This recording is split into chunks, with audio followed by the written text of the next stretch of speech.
राधे कृष्णा मेरे प्यारे दोस्तों and happy Holi in advance also. आज हमारा जी मैकेनिक्स का थर्ड लेक्चर है जिसमें हम शुरुआत करते हैं रिजोल्यूशन ऑफ फोर्सेस से। रिजोल्यूशन ऑफ फोर्सेस इसका मतलब क्या है? इसका मतलब है कि एक फोर्स को हम उसके कंपोनेंट्स में तोड़ रहे हैं। ठीक है, जैसे कि आप यहाँ देख पा रहे हैं, मैंने एक अगर आर फोर्स लिया है जिसको एक रिजल्टेंट फोर्स कह सकते हैं क्योंकि ये पी और क्यू का रिजल्टेंट फोर्स है। तो हम क्या कर रहे हैं, आर जो रिजल्टेंट है इसको इसके कंपोनेंट पी और क्यू में तोड़ रहे हैं। ठीक है, तो P और Q में जब तोड़ेंगे तो इसका रिजल्टेंट जो है वो P से अल्फा एंगल और Q से बीटा एंगल। आपने पिछले केस में देखा होगा कि हमने P और Q का रिजल्टेंट बनाया था R। अब यहाँ पे हम उल्टा कर रहे हैं कि R को उसके कंपोनेंट्स में तोड़ रहे हैं P और Q में। ठीक है, तो रिजोल्यूशन का क्या मतलब, if magnitude and direction of forces are known then there will be only one resultant of definite magnitude and direction. यानी कि अगर हमें P और Q की मैग्नीट्यूड और डायरेक्शन अगर पता है तो केवल और केवल एक आर रिजल्टेंट होगा जिसकी वैल्यू हमने पिछले केस में देख ली। तो हम आर को पी और क्यू के टर्म में कैसे तोड़ेंगे? इसका सीधा फॉर्मूला है पी। अगर हमें पी की वैल्यू निकालनी है तो हमें रिजल्टेंट का, देखिए पी की अगर वैल्यू निकालनी है तो ये कुछ आर का ही रिजल्टेंट का ही कुछ पोर्शन होगा। ठीक है, कितना पोर्शन होगा वो हम लिखेंगे इसके साइन का, साइन ऑफ द एंगल का रेशियो। ठीक है, तो यहाँ पे देखिए पी की वैल्यू लिख रहे हैं, पी की वैल्यू लिख रहे हैं तो हम क्यू के साथ बनने वाला एंगल लिखेंगे बीटा अपॉन टोटल एंगल। ठीक है, समझ में आया आपको कैसे करना है कि पी की वैल्यू हमेशा आर के टर्म में होगी क्योंकि ये आर का ही कंपोनेंट है, और उसके बाद हम साइन का रेशियो लेंगे। दूसरी बात, पी के लिए लिख रहे हैं तो क्यू के साथ बनने वाला angle beta upon total angle alpha plus beta. वैसे ही अगर हम क्यू लिखेंगे तो क्यू को कैसे लिखेंगे कि आर का ही पोर्शन होगा प्लस साइन का रेशियो होगा। ठीक है, अब क्योंकि क्यू की वैल्यू लिख रहे हैं तो हम पी से बनने वाला एंगल जो कि अल्फा है, alpha upon alpha plus beta. Simple, इस तरीके से आप एक आर फोर्स को उसके कंपोनेंट पी और क्यू में तोड़ सकते हैं। ठीक है, अब जैसे कि इसी चीज को देख लीजिए कि मैंने क्या लिखा था अभी, P equal to R sine beta upon sine alpha plus beta, और Q क्या लिखा था, R sine alpha upon sine alpha plus beta. ठीक है, यही किया था ना हमने। तो हमने यहां पे क्या किया था, ये देखो कैसा केस था पिछली बार, ये था।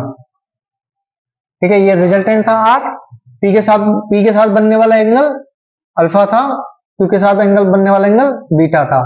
तब पी और क्यू की वैल्यू ये थी। अब आप केस लीजिए resolution of forces in two perpendicular direction. Two perpendicular direction का मतलब कि पी और क्यू के बीच में टोटल एंगल 90 है, यानी कि अल्फा प्लस बीटा की वैल्यू कितनी है यहाँ पे, 90 डिग्री। ठीक है, तो अगर मुझे यहाँ पे पी की वैल्यू निकालनी है, ठीक है, मानिए यहाँ पे ये आर, पी की वैल्यू निकालनी है आर के टर्म में, तो कैसे लिखेंगे आप यही देख लीजिए। पी की वैल्यू अगर निकालेंगे हम आर के टर्म में तो साइन बीटा, बीटा यानी कि दूसरे फोर्स से बनने वाला एंगल। अगर ये अल्फा है तो ये क्या हो जाएगा 90 माइनस अल्फा, क्योंकि दोनों का सम 90 है, तो ये क्या हो जाएगा साइन 90 माइनस अल्फा अपॉन, मैंने बताया अभी अल्फा प्लस बीटा, दोनों के बीच का एंगल कितना 90, तो ये हो जाएगा साइन 90, और साइन 90 की वैल्यू 1।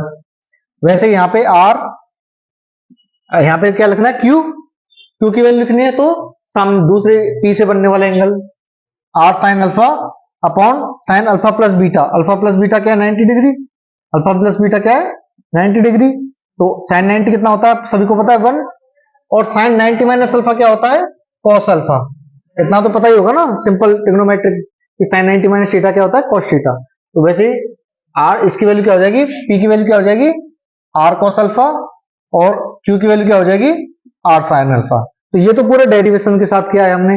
अब क्या है, इसको डायरेक्ट आप ऐसे तरीके से याद रख सकते हैं कि अगर कोई फोर्स है, अगर कोई फोर्स है, एक सेकेंड, 1 सेकेंड, इधर देखिए आप, इसको आप इस तरीके से भी डायरेक्ट याद रख सकते हैं कि अगर दो परपेंडिकुलर, अगर एक फोर्स है आर और उसको दो कंपोनेंट में तोड़ना है पी और क्यू जो कि एक दूसरे के परपेंडिकुलर हो, तो अगर यहां एंगल अल्फा है, ठीक है, तो हमेशा हॉरिजॉन्टल से बनने वाला, मतलब जिसके साथ एंगल बना हुआ है, जिसके साथ एंगल बना हुआ है वो वाला फोर्स हो जाएगा आपका आर कॉस अल्फा, और जिसके साथ एंगल नहीं बना हुआ है वो हो जाएगा आपका आर साइन अल्फा, ठीक है।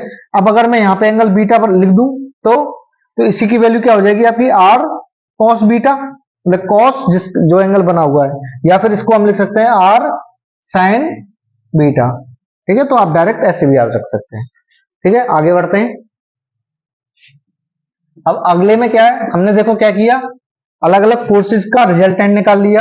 फिर क्या किया हमने कि एक फोर्स को मल्टीपल मतलब दो फोर्सेस में रिजोल्यूट कर लिया। रिजोल्यूट करना मतलब तोड़ लिया। अब क्या कर रहे हैं हम, resolution of concurrent coplanar forces. अब तक हमने केवल दो फोर्सेस की बात की थी, अब हम क्या करेंगे, मल्टीपल फोर्सेस ले लेंगे। कोप्लेनर मैंने क्या बताया था आपको, को मतलब कि सेम, प्लेनर मतलब एक प्लेन में, यानी कि एक ही प्लेन में लगने वाले फोर्सेस क्या कहलाएंगे, कोप्लेनर। जैसे कि आप देख पा रहे हैं कि ये एक्स वाई प्लेन है, ये कौन सा है आपका एक्स वाई प्लेन। तो इसमें कौन कौन से फोर्स लग रहे हैं, F1 F2 F3 F4, ये सभी किस में लग रहे हैं आपके एक्स वाई प्लेन में। तो सिंगल प्लेन में लग रहे हैं, अगर सिंगल प्लेन में लग रहे हैं तो ये सारे कैसे फोर्सेज हो गए आपके, कोप्लेनर फोर्सेज। तो अगर हमें कोप्लेनर फोर्सेज को, जैसे F1 F2 F3 F4 है, तो इनका अगर हमें रिजल्टेंट फोर्स लिखना है कि भैया एक्स डायरेक्शन में कितना रिजल्टेंट लग रहा है, या फिर वाई डायरेक्शन में कितना रिजल्टेंट लग रहा है, या इस सारे फोर्सेज का सिंगल एक रिजल्टेंट बता दीजिए, ठीक है। कितने टाइप के रिजल्टेंट निकाल सकते हैं, या तो हम एक्स डायरेक्शन में रिजल्टेंट कितना है, या फिर वाई डायरेक्शन में रिजल्टेंट कितना है, या फिर किसी भी एक पर्टिकुलर डायरेक्शन में कितना आपका कितना रिजल्टेंट है, इस चारों फोर्सेज का, तो हम वो निकाल सकते हैं। दूसरा कि जब चारों का रिजल्टेंट निकाल लेंगे तो वो रिजल्टेंट हॉरिजॉन्टल से कितना डायरेक्शन बनाएगा।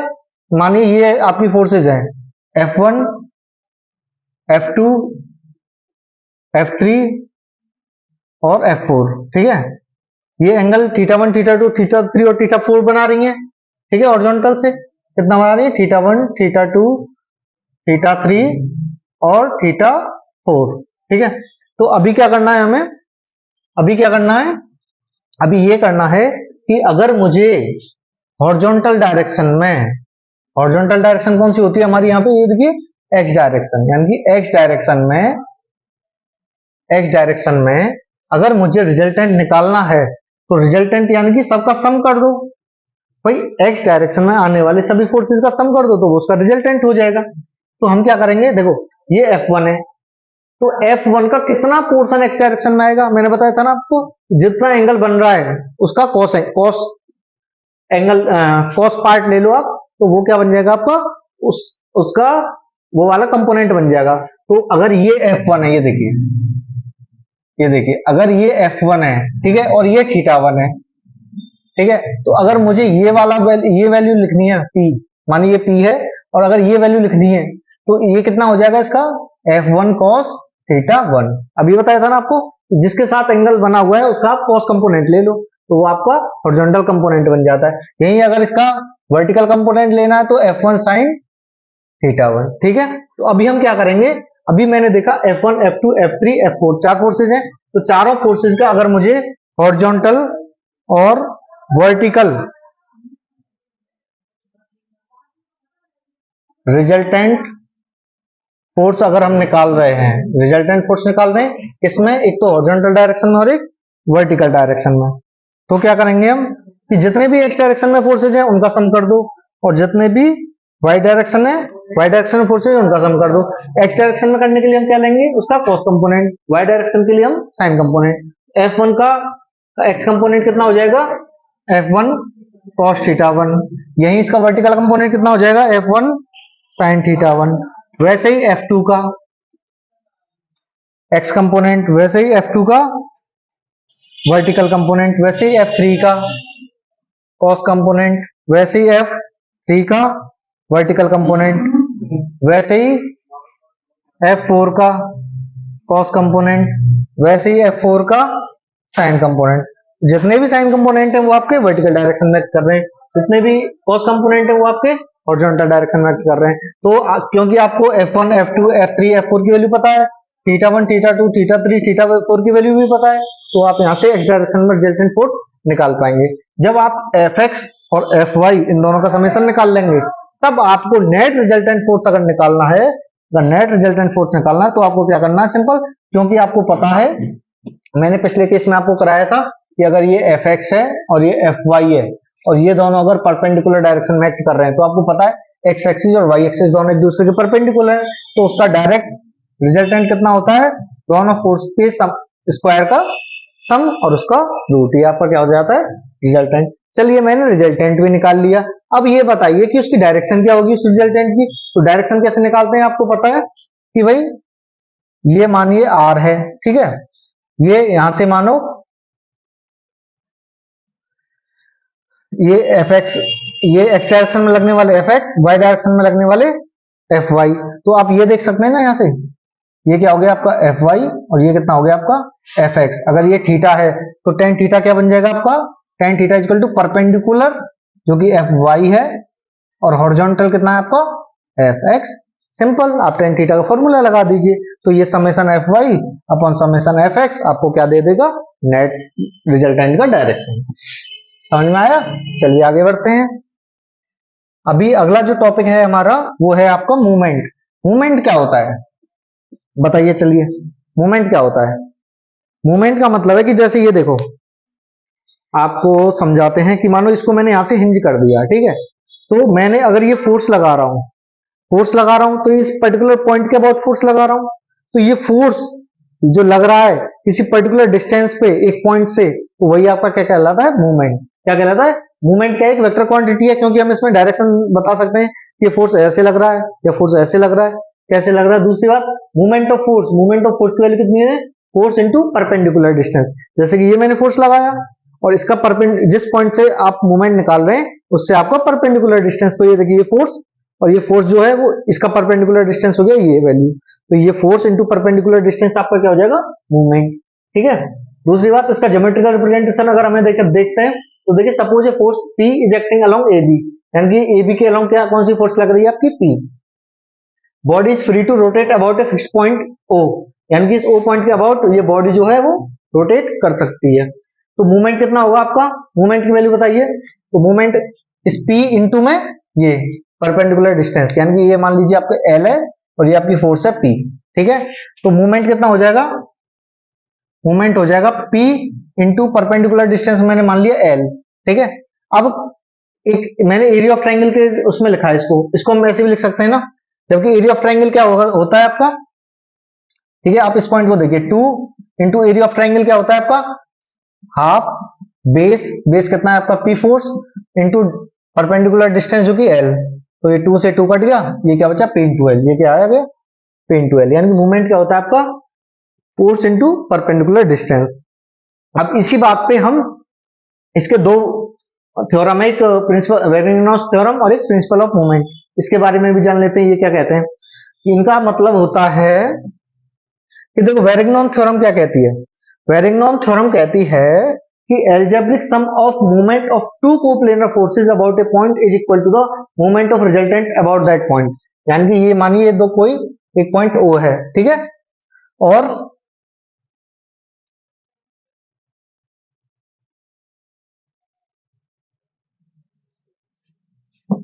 ये देखिए ये पॉइंट O है, यहां से मैंने P फोर्स लगा रखा है और मानिए एक फोर्स यहां पे लग रहा है Q इस पॉइंट पे, ठीक है।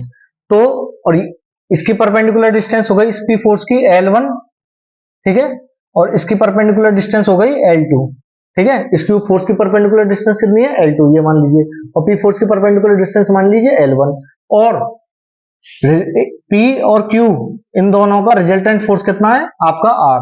तो वेरिग्नॉन थ्योरम कहती है कि एल्जेब्रिक सम अगर हम करते हैं movement of two coplanar forces, ये देखिए P फोर्स और Q फोर्स दोनों एक ही प्लेन में लग रहे हैं इसलिए ये कोप्लेनर फोर्सेज हो गए, और ये दोनों अगर O पॉइंट के अबाउट लग रहे हैं तो क्या होगा is equal to the movement of resultant force about that point, यानी कि अगर मैं लिखता हूं क्या लिखता हूं P1 फोर्स इंटू में P1 का परपेंडिकुलर डिस्टेंस है O पॉइंट से L1 प्लस Q फोर्स का परपेंडिकुलर डिस्टेंस कितना है L2, यानी कि अगर मुझे ये अलग अलग मूवमेंट, मैंने एक मूवमेंट निकाल लिया दूसरा मूवमेंट लिया और इसका अगर मुझे सम करना है तो इसको मैं डायरेक्ट लिख सकता हूं कि इसका जो रिजल्टेंट है R, ठीक है, उसका जो L डिस्टेंस है O पॉइंट से, तो रिजल्टेंट और उसका परपेंडिकुलर डिस्टेंस के बराबर होगा, यानी कि या तो हम इंडिविजुअल मूवमेंट लिख लें और उसको सम कर दें या फिर हम रिजल्टेंट का डायरेक्ट मूवमेंट लिख लें, यानी कि रिजल्टेंट का मूवमेंट बराबर रहेगा इंडिविजुअल मूवमेंट्स के सम के बराबर। अब इसमें जो प्रिंसिपल ऑफ मूवमेंट ये दूसरा है, ये क्या कहलाता है, ये क्या कहता है if algebraic sum of movements of all forces acting on a body about a point is zero, यानी कि एल्जेब्रिक सम ऑफ एल, मतलब ये मूवमेंट इंडिविजुअल मूवमेंट और ये मूवमेंट, ये क्या इंडिविजुअल मूवमेंट का सम, अगर ये कर अगर इंडिविजुअल मूवमेंट का सम अगर जीरो हो जाए तो body will be in state of rotational equilibrium, तो बॉडी क्या होगी, रोटेशनल इक्विलिब्रियम में होगी। कैसे हो जाएगी भाई, देखो ये बराबर किसका है आपका, ये बराबर रिजल्टेंट इनटू में एल के बराबर है। जो इसका मतलब क्या है कि आपका रिजल्टेंट जीरो है, तो जब रिजल्टेंट मूवमेंट ही जीरो है तो इसका क्या मतलब है कि रिजल्टेंट आपका जीरो हो जाएगा, तो नेट मूवमेंट आपका क्या हो जाएगा, जीरो। ठीक है, चलिए आगे बढ़ते हैं।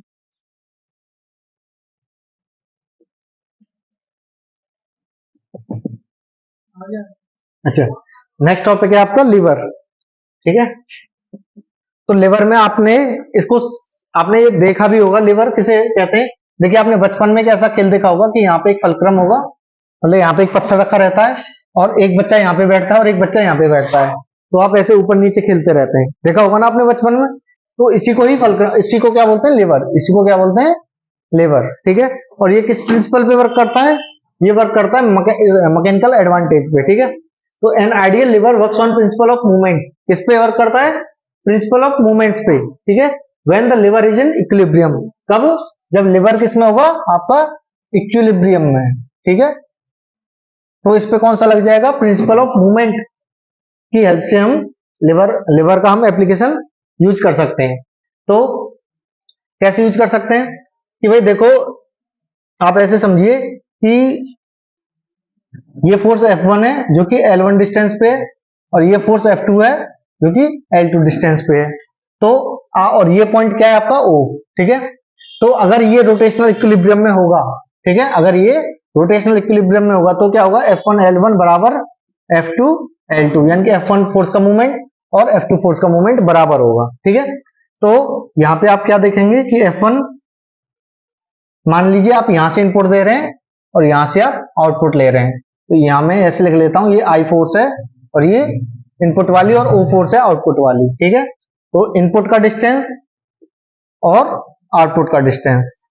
ठीक है, तो आप यहां पे क्या देखेंगे कि output upon input, output upon input, इसकी वैल्यू क्या हो जाएगी आपका, L1 अपॉन L2, यानी कि हम आउटपुट और इनपुट को हम अपने हिसाब से डिसाइड कर सकते हैं। कैसे, कि अगर हम L1 और L2 की वैल्यू चेंज कर दें, तो यानी कि अगर हम डिस्टेंस ये वेरी कर दें तो हम ये देख सकते हैं कि कितना हमारा आउटपुट आएगा।